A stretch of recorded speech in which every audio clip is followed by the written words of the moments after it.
Hello दोस्तों, नमस्कार। आज की वीडियो में हम चर्चा करेंगे 2 नंबर का व्यवसाय क्यों नहीं करना चाहिए। गर्मी का सीजन था, सभी तालाब सूखने की स्थिति में थे। इन्हीं तालाबों में से किसी एक तालाब में एक बगुला रहता था। वह अपने जवानी के दिनों में मछली एवं केकड़े का शिकार बड़ी तीव्र गति से कर लेता था, परंतु वह कुछ वर्षों के बाद बूढ़ा होने लगा था। उसकी वह ताकत नहीं रह गई थी कि वह अपना शिकार तीव्र गति से कर पाए। शिकार करने का प्रयास करता, लेकिन मछलियां तेज गति से भाग जाती थी। वह एक दिन विचार करने लगा कि अब मुझे 2 नंबर का व्यवसाय करना ही पड़ेगा, तभी मेरा पेट भर पाएगा, अन्यथा मैं अब यूं ही भूखा मर जाऊंगा। उसने अपना स्वरूप एक सन्यासी की तरह बनाकर तालाब के बीच में किसी पत्थर पर शांत बैठ गया। तालाब के सभी जीव जंतु बगुले की इस हालात को देखकर आश्चर्यचकित हो गए कि आज यह बगुला हम लोगों का शिकार क्यों नहीं कर रहा है, केवल ध्यान लगाकर शांत बैठा है।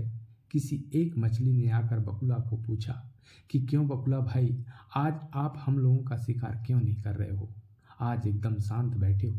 बगुला कहने लगा, क्या बताऊं मछली बहन, मुझे बहुत बड़ी चिंता हो रही कि इस तालाब में रहने वाले सभी जीव जंतु का क्या होगा, क्योंकि कल मुझे जानकारी प्राप्त हुई है कि इस तालाब में आग का एक बहुत बड़ा गोला कुछ ही महीनों के अंदर बहुत जल्दी गिरने वाला है। इसलिए शांत बैठकर सोच रहा हूँ कि आप सब लोगों की जिंदगी कैसे बचाऊं, और सोच रहा हूँ कि आप लोगों किसी दूसरे तालाब में कैसे शिफ्ट करूं ताकि आप लोगों के प्राणों की रक्षा हो सके। इतना सुनते ही कुछ मछलियां अत्यंत चिंतित हो गई और यह समाचार पूरे तालाब में फैल गया कि इस तालाब में आग का गोला गिरने वाला है। तालाब के सभी जीव जंतु त्राहिमाम करके बगुला भक्त के पास हाथ जोड़कर खड़े हो गए और कहने लगे कि बगुला भाई, आप कोई उपाय बताओ जिससे हमारे प्राणों की रक्षा हो सके। बगुला भक्त ने कहा, एक काम करो, तुम लोग पारी पारी से मेरे पीठ पर बैठो, मैं आप लोगों को किसी दूसरे सुरक्षित तालाब में छोड़ आता हूँ। सभी जीव जंतु तैयार हो गए कि यह प्लानिंग बहुत अच्छी है। सब लोग आकर कहने लगे, बगुला भाई पहले मुझे ले चलो। एक मछली बगुला की पीठ में जाकर बैठ गई और बोली, चलो मुझे तत्काल किसी सुरक्षित तालाब में छोड़कर आओ। बगुला मन ही मन अत्यंत खुश हो गया कि यार मेरा 2 नंबर का व्यवसाय अब निश्चित रूप से सफल हो जाएगा, और वह मछली को पीठ में बैठाकर उड़ान भरना चालू कर दिया। उड़ते उड़ते जैसे ही किसी एक बड़े चट्टान के ऊपर पहुंचा तो उस मछली को कहने लगा कि मछली बहना, अपने इष्ट को याद कर लो, अब तुम्हारे प्राण पखेरु अति शीघ्र छूटने वाले हैं, क्योंकि मैं तुम्हें इस चट्टान में पटक कर खा जाऊंगा। मछली कहने लगी, बगुला भाई आप तो मुझे किसी सुरक्षित तालाब में छोड़ने वाले थे, लेकिन तुम तो बहुत बड़े गद्दार निकले। बगुला कहने लगा, आज के युग में 2 नंबर की चालाकी नहीं करोगे तो गुजारा नहीं चलता है। अब तो मेरी लॉटरी लग गई, मैं पारी पारी से तुम सब जीव जंतुओं को मार कर खा जाऊंगा।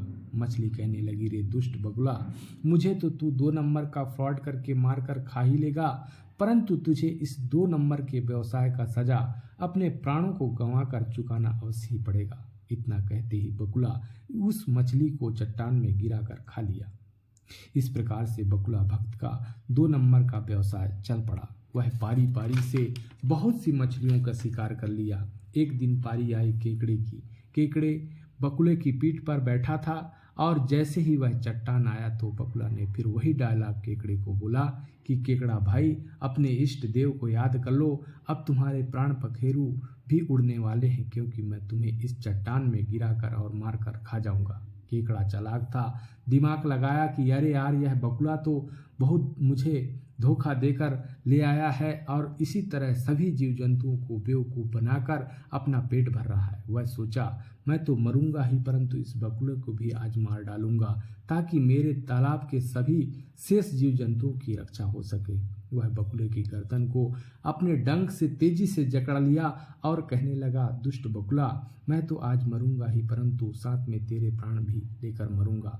बगुला केर केर चिल्लाने लगा और बोला, केकड़ा भाई मेरी गर्दन मत दबाओ, कहो तो मैं तुम्हें पुनः उसी तालाब में सुरक्षित पहुंचा देता हूँ। केकड़ा बोला, चल दुष्ट, मुझे सुरक्षित मेरे तालाब तक पहुंचा, नहीं तो ठीक नहीं होगा। बगुला चुपचाप वापस उड़ान भरना चालू कर दिया और जैसे ही वह तालाब के समीप पहुंचा, केकड़े ने उसके गर्दन को तेजी से दबा दिया, जिससे वह ढोंगी बगुला मर गया और केकड़ा सुरक्षित तालाब में कूद गया।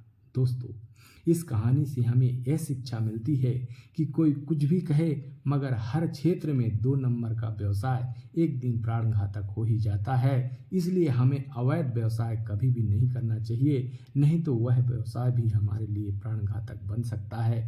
धन्यवाद दोस्तों। हमारा यह वीडियो यदि आपको पसंद आया हो तो लाइक करें, और आप यदि हमारे चैनल में नए हैं तो सब्सक्राइब करें, दोस्तों को शेयर करें। फिर मिलते हैं अगले नए वीडियो के साथ। जय हिंद, जय भारत।